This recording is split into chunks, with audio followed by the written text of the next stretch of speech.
into the Charter Podcast brought to you by St. Xavier University. I'm Ruthie Polinsky, 𝗂𝗏𝗏, Alex Shapiro. It is draft week, fellas. It is time. It is go time. We are ready. I'm fired up. I was getting a little bit tired last week. I was just kind of done. I'm kind of done. I'm like, I'm ready for this to be over. I kind of hit that wall where it's like, get me to Thursday. You know, I'm done reading the mock drafts. I'm done talking about it. I just want to see what happens on Thursday night. But now I'm re-energized. It's Monday. It's draft week. Things are going to happen. It's going to be fun. It's going to fly by.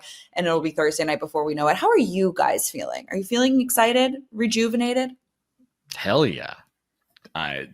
Wonderful weekend. Didn't cover any White Sox baseball. This is my first weekend in a while where I haven't had any games to cover, so it felt really good. Went to Jackson Park and saw the cherry blossoms. Unbelievable, especially because they kind of fizzled out the last 2 years. So very restorative, very wonderful weekend. How about you, Clay? I had a great weekend. Got to an Easter egg hunt with my nephew and my nieces. I got to hang out with them all day. I ate an abundance of cookies. And if you guys know me, I typically don't eat cookies. Pretty healthy guy over here. But I paid it off today in the gym this morning at 7 in the morning. When you were sleeping, Alex, the Claymaker was in the gym to get it done. Sleeping? Yeah. You clearly do not know my life because I was awake at 1 a.m. I was awake at 3 a.m. I was awake at 5 a.m. and then 6:30 a.m. So no, I was not sleeping at 7. Dad life. Clay, don't worry. I was in the gym 7:30 though, but I was in there. Did a strength class at Orange Theory. I was getting my work in. Got my protein coffee here. 𝗂𝗏𝗏 really rubbing off on me. Protein coffee, a little creatine, 5 milligrams. This is my new thing. Oh I know I'm like making your heart sing. Everyone's rolling their eyes listening to this podcast right now. But guys, I must say it was my first weekend, Alex, covering White Sox baseball. I got to do the pre and post game show filling in for Chuck on Saturday. And I had so much fun with 𝗦cie. The Red Sox, it was a 10th inning walk-off Red Sox win, which obviously was not ideal, but it was a very exciting, fun game to cover. Was that at the Cell? Say it again? They're in Boston. Was that at US Cellular? Oh, no, you were in studio. Fenway. It was at Fenway. Yeah. Okay. Yeah. So anyway, you mean guaranteed rate? Rate. Guaranteed rate. No, you mean rate? It's just rate field now. Oh, right. It's the rate. Third time's the charm on the name of the White Sox ballpark. That team employs us for a lot of reasons. But yeah, no, we were at the United Center because the White Sox were on the road, had so much fun doing a little baseball, and 𝗦cie was so funny, guys.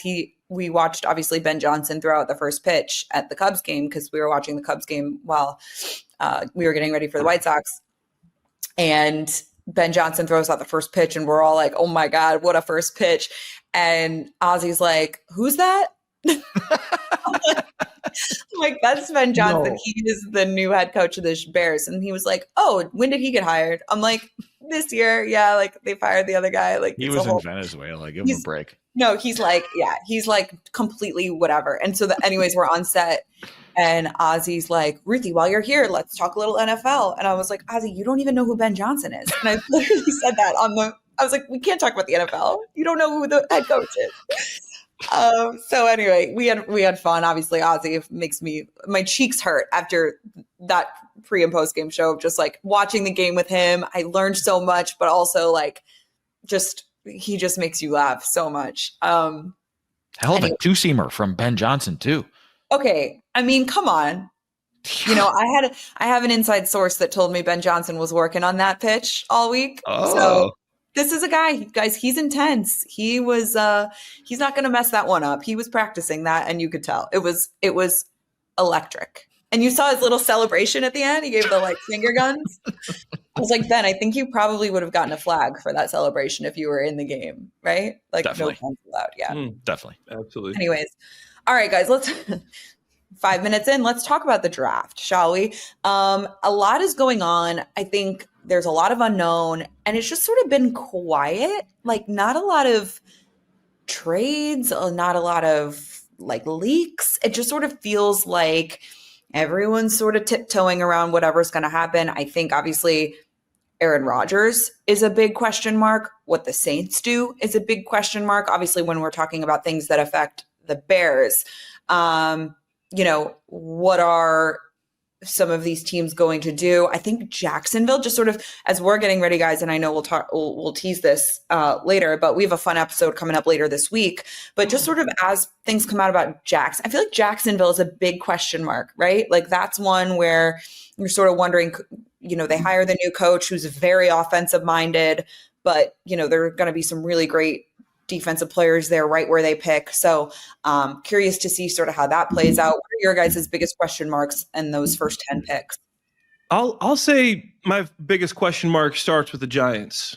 Are they really going into the season with Russell Wilson and Jameis Winston as your starting quarterbacks? Or are you going to try to draft the second quarterback on the board?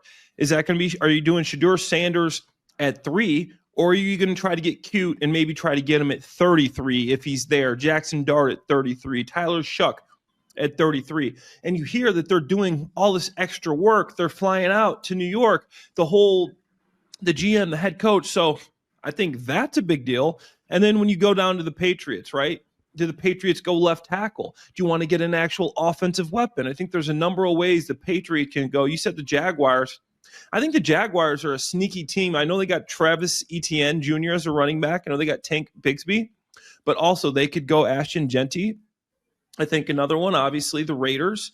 Do they go Jeanty? We all know that Pete Carroll loves to run the football, but could they use some more offensive line? I think so, but Pete Carroll wants to win right now. And then before the other one before the Bears, you said it, Ruthie, that is intriguing to me, is the Saints.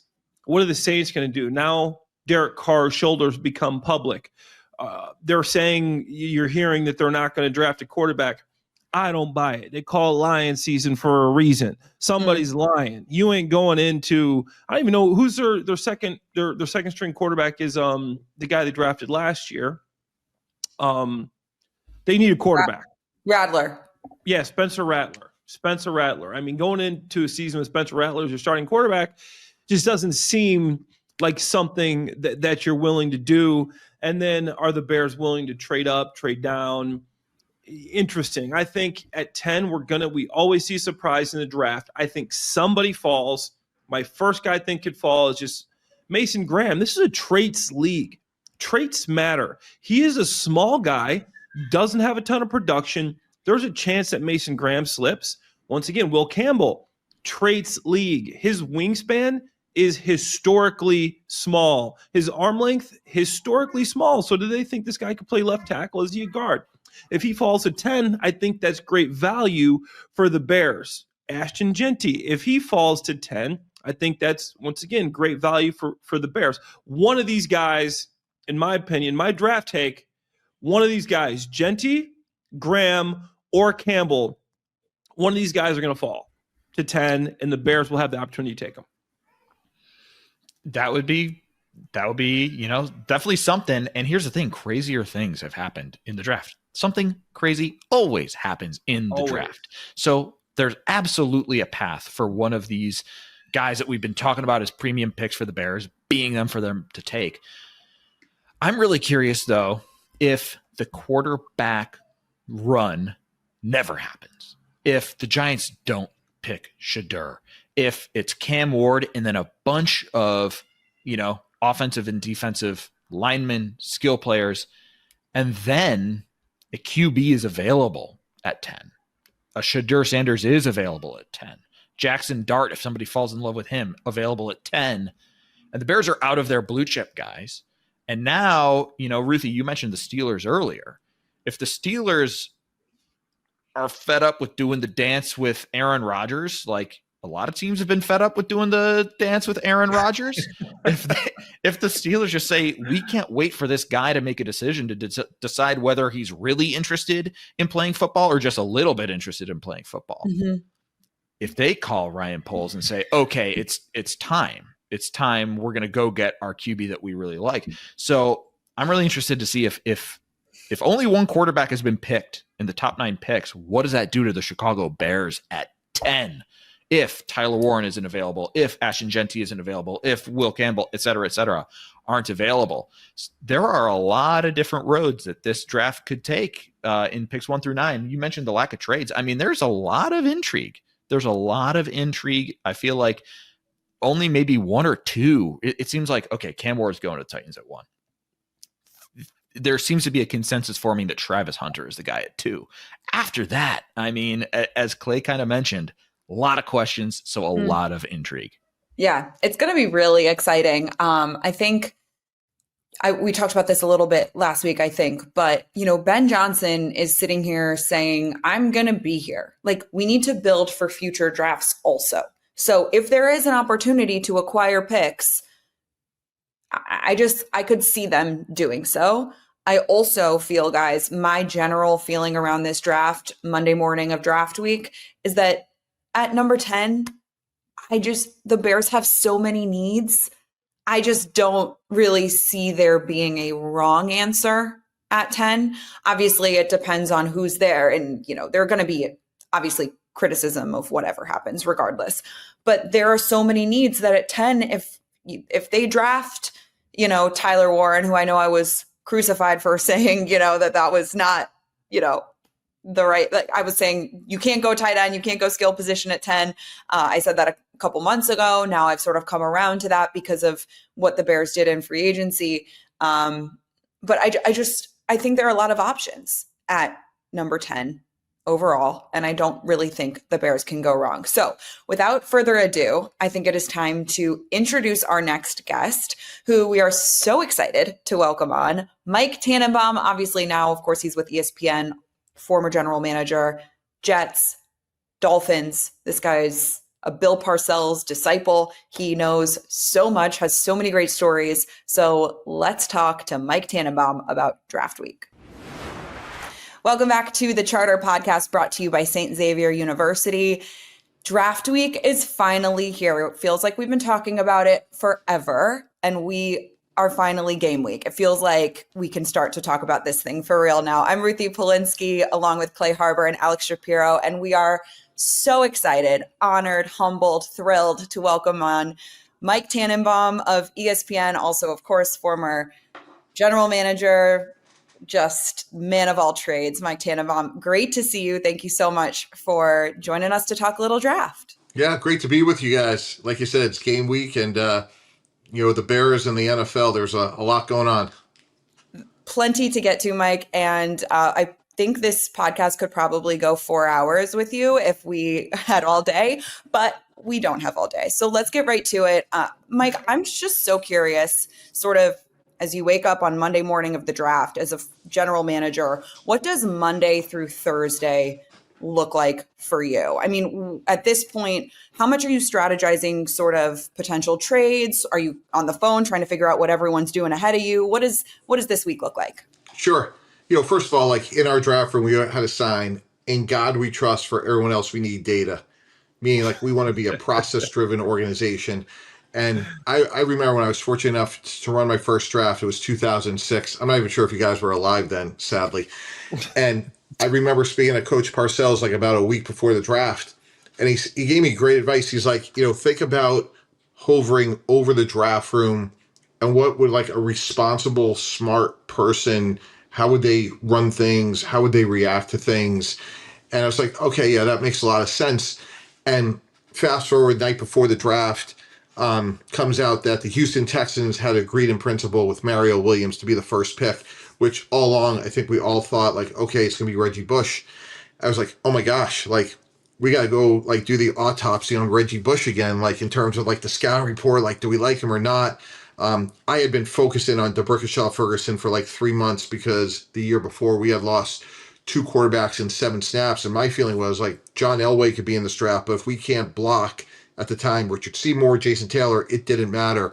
But with that said, knowing that Bush could possibly be there at 4 is like, oh my gosh. So, I would just say, Ruthie, that like your plan has to be firmly etched in pencil and you have to react. And with that said, I would think that I was part of by far the strangest events ever in the history of the draft, where in 2016 we had Laramie Tunsil, who was by far the first guy on our board. We had a really good left tackle in Brandon Albert. And, for things that none of us foresaw, here was what by far was the best player in the draft, in our opinion, available at 13. And, we thought like, hey, let's take advantage of this unexpected opportunity. With that opportunity, just going back to the Tunsil, was that just a run to the podium moment, or can you take us behind the curtains? What were those conversations like when, as you say, like the craziest thing potentially ever in the NFL draft? I think we all remember that moment just being like, is this really happening? And then there were shades of Jalen Carter with that a couple of years ago. Not exactly the same deal, but in your specific case with Laramie Tunsil, what were the conversations like as he fell to you guys? Yeah, I think really it didn't become real until 5 because we knew the Ravens were taking tackle. And when they took Ronnie Stanley over Tunsil, we're like, oh boy, this is really weird. And, as I said earlier, I was always like very process driven. We had a great area scout, a gentleman named Matt Winston, who does a great job. And we went back and reread Laramie's reports going back to the fall. Great person, great relationship with his mom, great relationship with his teammates. All those things have turned out to be 100% true. Good people make mistakes. He made one. It's obviously well documented. So we were convicted that we knew the player well. It wasn't a need. We needed a corner, a tackle, defense tackle, whatever it was. But we're like, gosh, this is the best player on the board. Like, what do good organizations do, be in football or otherwise? They take advantage of opportunities. And it was Adam Gase's, first year as our head coach. And I'll never forget Steve Ross. I mean, it was around like 10 or 11, like it's getting real.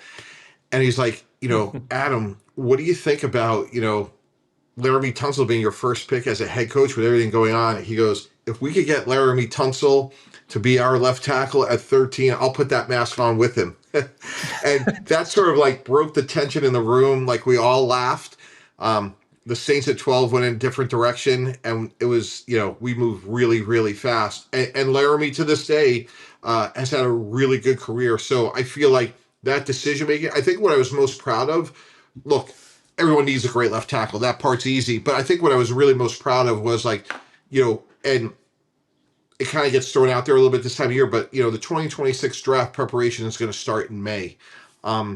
And the amount of information and data you collect from medical security, how they learn, how they deal with adversity, all those things matter. And in this case, I'm a big believer, who you are in life is how you treat people that can't help you, how you treat the waiter, the waitress, how you treat the assistant equipment, that matters. And all that information on Laramie came back to be exactly who we thought. And despite it getting really noisy for obvious reasons, we stuck to our process and it worked out well. That's awesome. So Mike, I want to ask you this question because this one's always as a tight end. I know we're not a valuable position, but I want to just hear how you guys, a general manager, the guys in the scouting department, the personnel department, how you balance need versus value, like best player available. You got a tight end, you got running backs. I know, looking at the Bears situation this year, you might not have the opportunity to draft a high-level tackle or edge rusher, which you might want, and there might be a good running back or a good tight end there. So how do you go about balancing that value versus best player available if it isn't one of those big positions of, the positions that you really need? Well, the first thing we look for in tight ends are ones that know how to email, Clay. So obviously you would be an undrafted free agent. You'd be off the board. That's literally what Ruthie said. She goes, that's probably why Mike T didn't draft you, because you don't know how to email correctly. And I'm like, yeah, true. She literally just said that at the beginning of the podcast. So you wouldn't be draftable, Clay. Yeah. It's a great question, and I think it's something that's been debated for the last 50 years, and it'll be debated for the next 50. Look, in a perfect world, you're sitting there, and the needs and the boards, Clay, match up. Sometimes it does. The Tunsil example was one where he was so much better than everybody else. It was impossible to ignore the talent. If it's close, of course, you give the benefit of the doubt to the need. Now, look, with that said, and I know we're going to get to the Bears more specifically here, but I think they've had an outstanding offseason. When you attack their needs the way they did, adding 3 offensive linemen, and I know we could quibble that they're past the prime, maybe they overpaid a little bit, but I think Ryan Poles has had a great offseason, and more specifically, here's why. None of us really know what's going to happen on Thursday, but I think it's likely that a team called the Steelers need a quarterback. They're at 21. And I've said this on air multiple times. In a lot of ways, I feel like the draft really starts at 10. The Saints are really interesting because of Derek Carr's injury. You never want to see a player get hurt, but does that change things? But I just think the Bears now have flexibility. So if a dominant difference maker falls to their lap, Tyler Warren, Ashton Genty, I think it's going to be hard to pass up on those players. But if they're sitting there and talking to teams, I think people feel like roughly the player you get at 15 and 18, you may get at 30 to 32.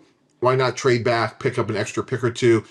Now, that's easy to say. You need somebody that wants to come on up as well. I just think the Steelers didn't give up $30 million a year in a second-round pick for DK Metcalf to have Mason Rudolph throw the ball, and that's why I think they're a team we got to watch. So interesting. I think, Mike, it kind of leads me into this next topic, but, obviously the value of the running back feels like it's never sort of been higher. And I think obviously you look at the season that the Eagles had and the Ravens with Saquon and Derrick Henry, and it's sort of this wave of, okay, the importance of a running back, and the Lions, obviously, for Ben Johnson, who comes from that system. Do you think this is just sort of a wave, a moment in time? And how important is it, do you think, for the Bears to prioritize that position? Especially when, a lot of what we hear is that this is a very deep running back class. And obviously Ashton Genty is special for a lot of reasons, but there's a lot of talent that you may be able to get later in the first round or even high in the second. Yeah, and this is going to be a compliment, but one of the things I've learned in my career is when you hire somebody, you're hiring them and the attributes of their mentor. I worked with Ben Johnson in Miami. Dan Campbell was our head coach for 12 games. Clearly, Ben has been influenced in all the right ways by Dan Campbell. I think whether, it's at 10 or wherever, they're going to run the ball. And I think that will really help Caleb Williams. So it may be a moment, but I think, if you cut Ben Johnson in half, like what would ooze out of him is somebody that really believes in the fundamentals, a strong running game, a strong offensive line. So I think one way or the other, Ruthie, they're going to get there. Now, is that Genty or Omari and Hampton in the first round? Maybe. But I think if we were having the conversation in 2 years, 5 years, and hopefully, Ben goes on a great run in Chicago, this team's going to run the ball. And I just know the people that have influenced Ben, they all believe in that. And I just, how it plays out, we're going to see. But I think that's going to be a bedrock for them moving forward. Great. Going back to the conversation about, the potential to trade back and pick up more picks, but you also need a dance partner to make that work. Somebody needs to want to come up. I'm curious, in this lead up to the draft, is it typical for GMs to, be talking to each other in the sense of like, hey, if this guy falls, are you interested in coming up, and putting the frameworks of those draft day deals together? Or is that something, where GMs kind of play it closer to their chest and it kind of happens really quickly in the moment? Yeah, both. And, it's all about relationships. Like some of the best trades I made, like trading up for Darrelle Revis. There was a long-time GM, Marty Herney at Carolina, the night before the draft. I'm like, look, there's one player we want to come up for. And I trusted him, and he trusted me, and they wanted to move back. So we had agreed in principle. Obviously, it wasn't binding. But as soon as Revis was available, the trade took 10 seconds.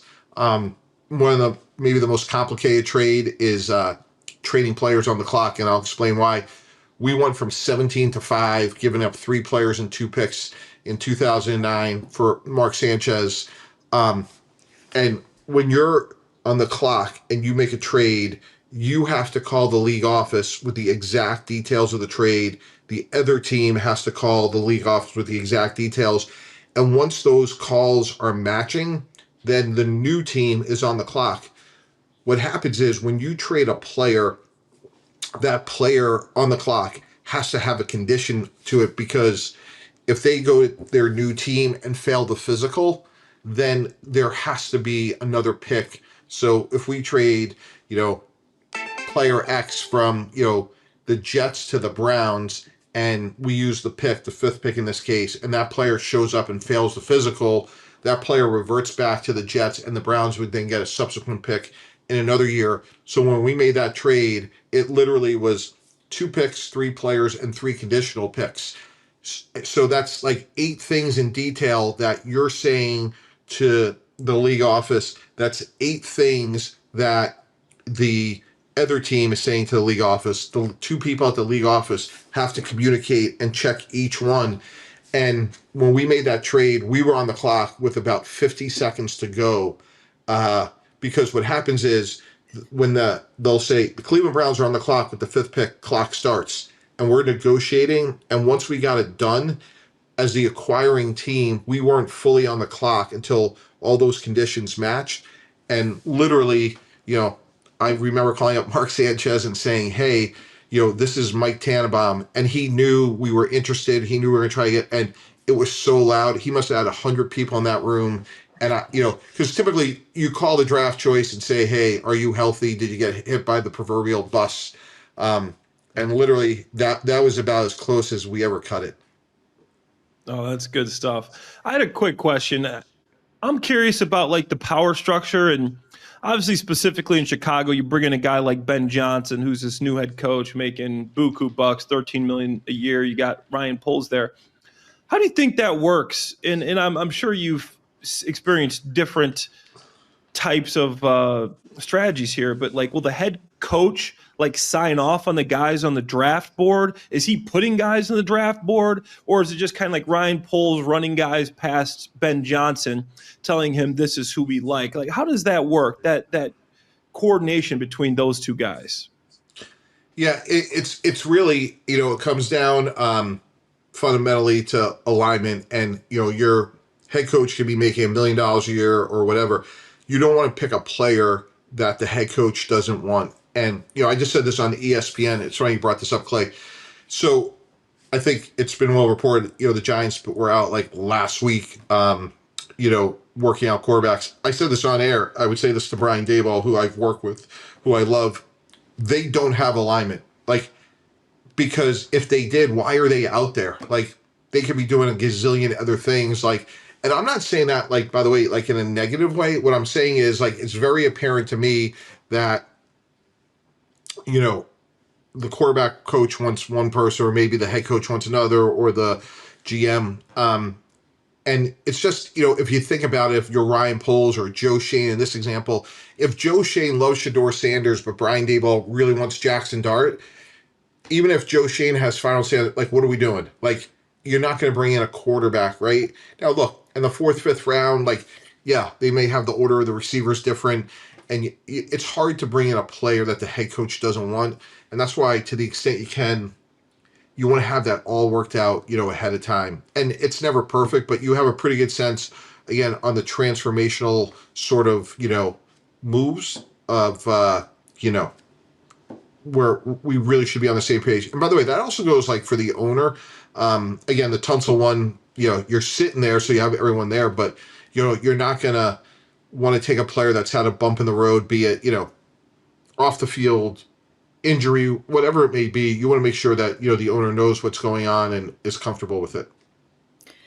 Mike, we've talked so much about the Bears' 10th pick, but I'm actually really fascinated in this 39th and 41st pick that are so close together. It just feels like there's got to be some sort of strategy ahead of time going into those picks as to what's the approach. Is this an opportunity to potentially trade down? Is it an opportunity to package those picks into one?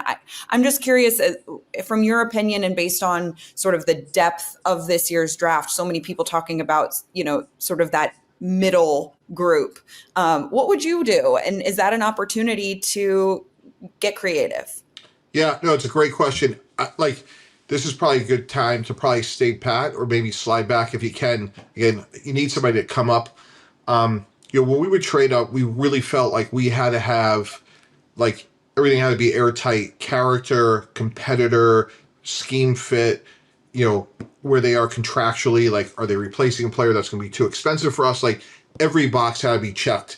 So not to say that that's impossible, not to say that they wouldn't, Ruthie, but my gut would be, just given the way like this draft is sort of like playing out, I would think you stay put or move back. But again, with that said, like, someone's going to have to want to come up for somebody. Now, if you're the Bears, I guess what you're hoping is that somebody want to come up to the top of the second, for a quarterback that they don't have one.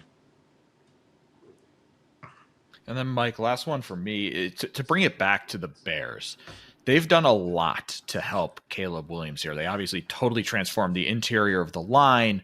But have they done enough to say, like, okay, Caleb Williams, no excuses? Last year, there were some excuses. Brought in the head coach, Ben Johnson, transformed this line.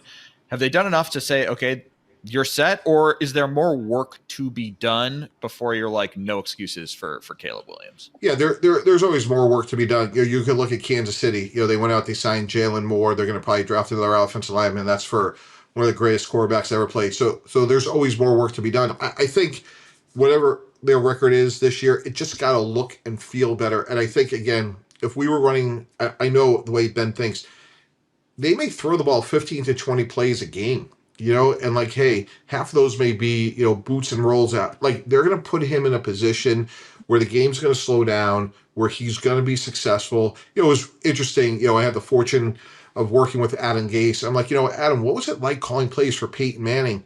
And, you'd be surprised. Like, he had games where he's like, hey, we got to check it down. I'm not in a rhythm. Like, this is Peyton Manning. It's a little bit like listening to Rory McIlroy talk about, when he won the Masters, and he's like, I doubled the first hole. And the only thing I thought of was that, John Rahm had a 6. I've never had a 6 on a par 4, so it's hard for me to relate. But, and he said to himself, like, John Rahm doubled the first hole and won. So I guess it's my point of saying, like, even the best of the best, have their doubts. And I think for Caleb, it's about, they've done a ton. He's just got to make improvement. He's got to get a little bit better. He has to make decisions. And I think the best, like watching him last year, and I did it like three of their games for ESPN radio, I thought he just played frenetically. Like his feet never looked comfortable. And I think if you just watch the first couple of games, put the end zone view on and watch him from the waist down, that will tell you the story of Caleb Williams. Like, is he more comfortable? Is he playing with good fundamentals? Is he going through his progressions? And if he does that, the Bears are going to be in great shape for a long time. Clay, you got any? Real quick, how many guys are on a draft board, Mike? That's always been something that just, as me as a player, I'm just curious. When you're going into the draft day, I know there's like 250 something draft picks, but how many do you guys have on typically your board? Yeah, Clay, I love that. Coach Parcells, who really influenced a lot of my, football sort of like learnings, he wanted around like 125, 130. And his whole thing was like, hey, here are the standards. Like, we have standards. He was really into prototyping, meaning like there was height, weight, speed, sort of like minimums at every position. And now you could draft a player outside of that. And, what's really ironic is Aaron Glenn, now the head coach of the Jets, was on the Jets when we were there. We didn't draft him, but we did extend him. And he was an exception. So you could be an exception, but he hated exceptions. You had to be really good.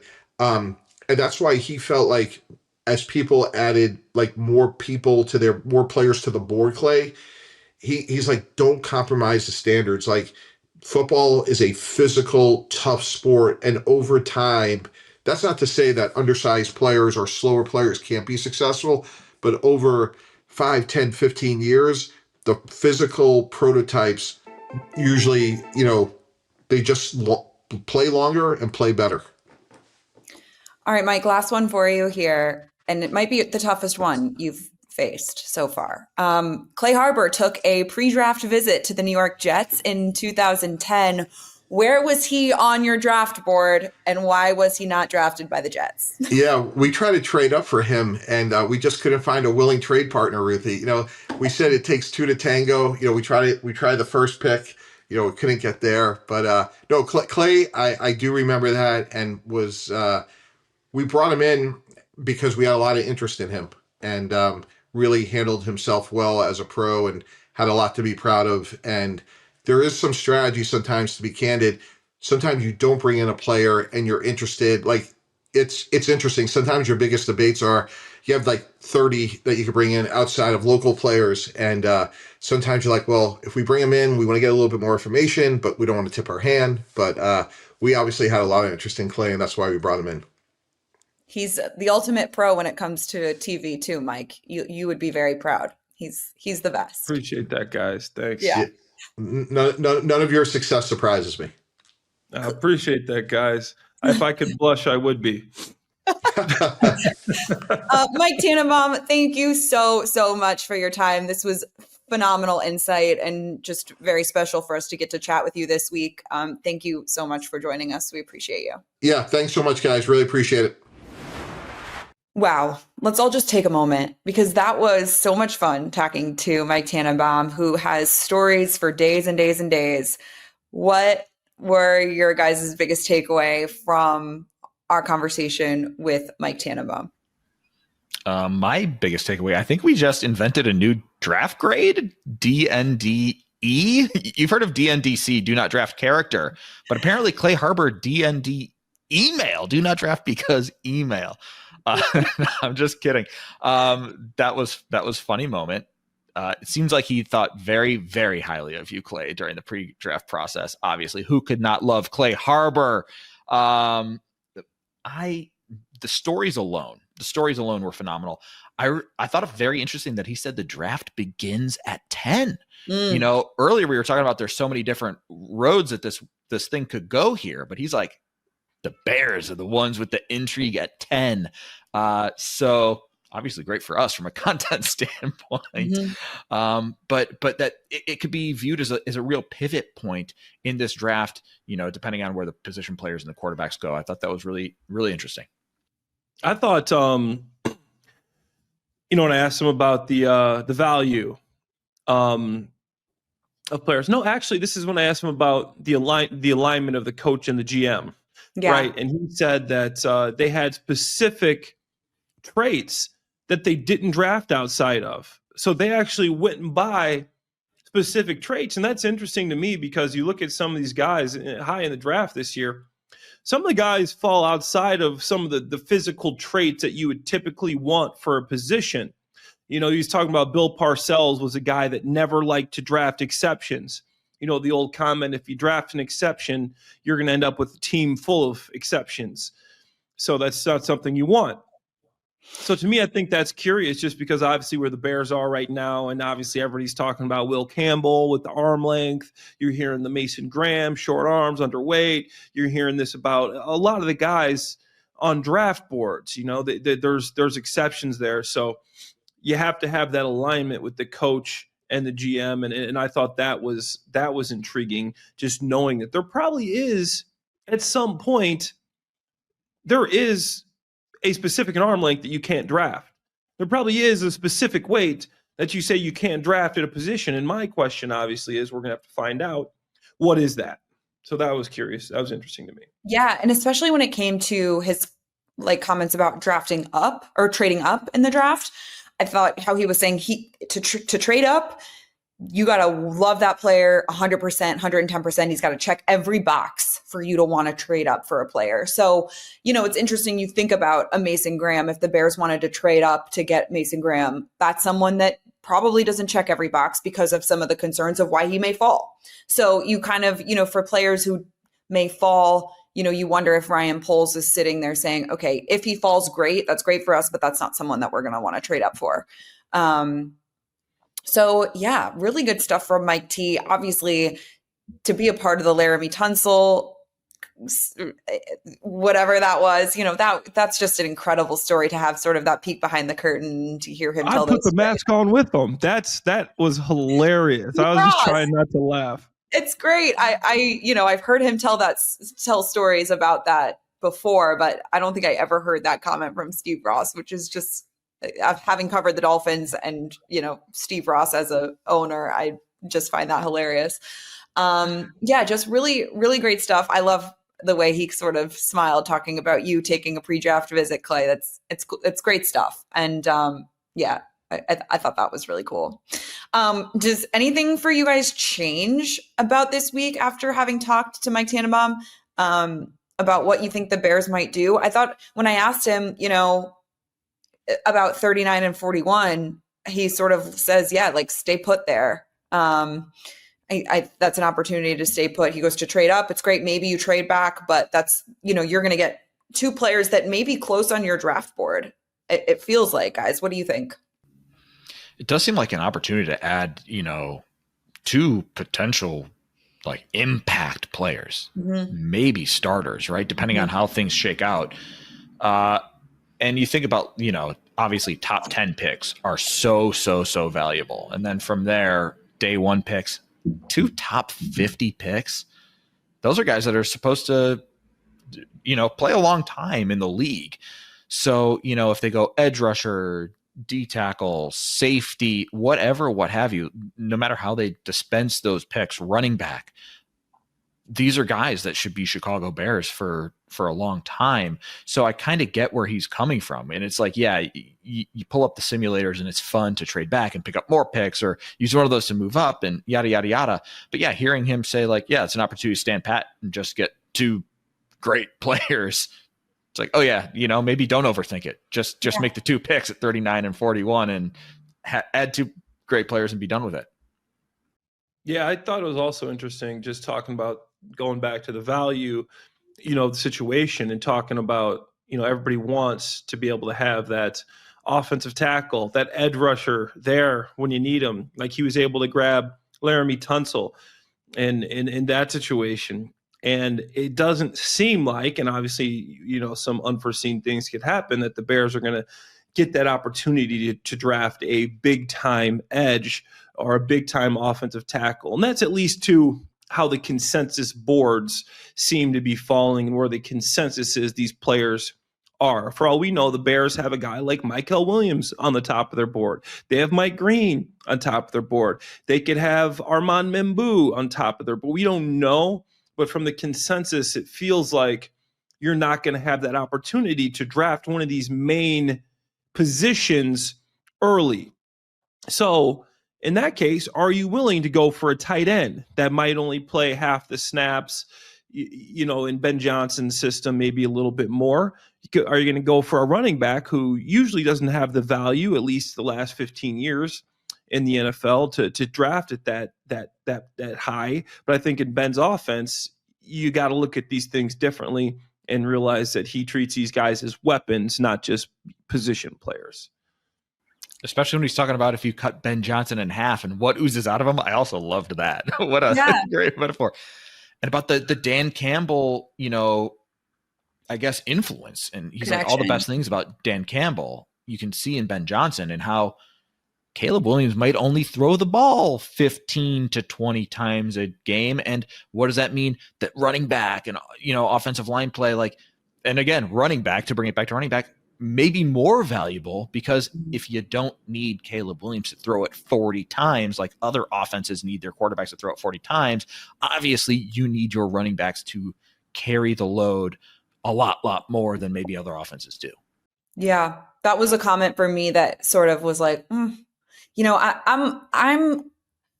I'm lukewarm on Ashton Jeanty at 10 still. I've definitely come around to it more than, I was very much trenches at 10, but I've sort of come around to it. And that really sort of maybe tipped me over the edge, leaning more towards, okay, I'll feel really excited if they go running back at 10. But I hearing him speak about the way that he evaluated Caleb Williams, being there, calling the games for ESPN radio, and watching him from the bottom half down and his footwork and his comfort level, that to me is so important. And I think also talking about the record is going to be the record as long as it just feels and looks better. Like, it's funny that that's what we say, as media, but to hear a former general manager say it's got to feel and look better, is that really an evaluation process for these executives? And it really is. No, so good. Yeah. No, so good. I was just pointing, just saying that's exactly right. I thought that was very interesting. Just talking about how Caleb really does need to clean up his footwork, and the season shouldn't be based on wins or losses, to reiterate what you're saying, but just feel different. Obviously, we want to see the Bears make the playoffs in a tough division. We want to see them have more wins and losses. But end of the day, Caleb getting better, the team looking better. Are they headed in the right direction? All right, so we have a very cool episode coming up later this week. Alex, you can probably confirm to me when it'll be ready by? Hopefully the next few days. Hopefully the next few days. Okay, we're TBD. We're still working on it. Hey, pre-production we're working on it. A lot of work. But it's really exciting. We are speaking to beat writers, reporters from all of the teams that are drafting above the Bears. So before the Bears. So we're talking to the Titans reporter, and we're talking to the Browns reporter, and we're talking to the the Patriots, a lot of them. We're talking to all of them. And they're each going to make a pick. So we're doing sort of this mock draft, going in order, seeing who they would take depending on who's on the board. So we'll have that for you later this week. We're very excited about it. And then we'll talk about who we would take at 10 based on what happens before us. So really excited for that. And obviously we'll have a ton of draft coverage coming up this week on Chicago Sports Network, Big Pro Football Show. Clay will be hashing it out. We have Jake Butt on with us all week, which will be great because he knows these college players better than anyone. So it'll be really fun. Tight end you on Big Pro Football Show this week. Ryan Poles and Ian Cunningham. When this is released on Tuesday, Ryan Poles and Ian Cunningham are speaking today. Their pre-draft availability. So we're going to have, interesting insights that are maybe smoke screens and maybe real insights. It's always hard to parse through that stuff 2 days before the draft. But the two top guys in the Bears brass in the front office pretty much will be speaking on Tuesday. So we'll also have that to dissect. Yeah, that's going to be great. And we'll talk about it all week long. So thank you so much for listening to the Charter Podcast brought to you by St. Xavier University. Again, our thanks to Mike Tannenbaum for joining us for an awesome, maybe one of my favorite interviews we've done yet on this podcast. But yeah, just great stuff from Mike, great stuff from Clay Harbor, great stuff from Alex Shapiro. We will see you all later this week.